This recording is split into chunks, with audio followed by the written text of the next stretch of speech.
All right, I'm Ted from Savannah Bee Company. And I'm Matti from Dixie Vodka. We're about to go in some beehives. Sounds exciting. You ready? So we pry this up. Hi, girls. Look at this. This is beautiful. Okay, well, look at that. Look at that beauty. So taste that. So what kind of honey is this? That is a taste of southern wildflowers right there. And that means it's just whatever the bees felt like going to. And it makes this perfect southern wildflower honey. When we experimented with a couple different types of honey with the vodka, and it seemed like the wildflower was really bringing out really neat notes in the formulation and then in the cocktails. It's gonna have a lot more kind of, you know, peaks and valleys and floral notes and a little more robust flavor for sure. What's incredible is that the bees have to visit 2 million flowers just to make 1 pound of honey. So that's a lot of pollination, and so each batch is going to have 120 million flower visits, which is pretty incredible. It's life, it's food for the birds, it's food for the animals, it's food for all of us. It also cross-pollinates the flowers so the plants have the genetic diversity so they can propagate. So bees are keeping the plant world healthy and happy, and the entire animal kingdom healthy and happy. What made you want to put the honey in the vodka? It's a fantastic ingredient for cocktails. And with Dixie, what we want to do with all of our flavors is really bring in items that are core to the Southeast. Right. And where we can tell a story from kind of where they're being grown or farmed to the bottle.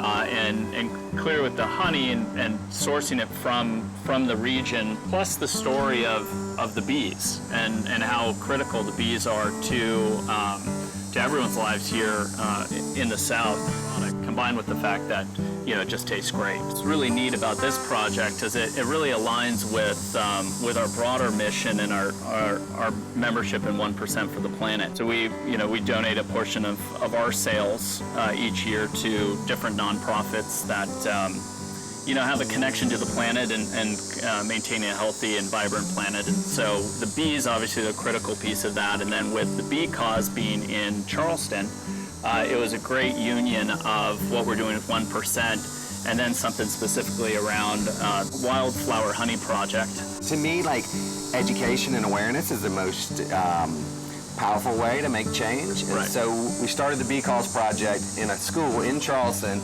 and it just was so successful that we wanted to expand out on that. So we work with schools across the country.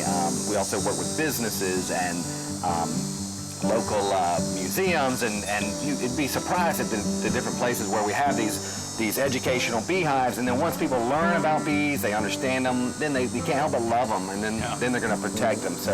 And the beehives they're observational beehives, right? So you can actually see into the hive, and it's like a big glass case that mounts on the inside of a wall, so you can have it in a classroom.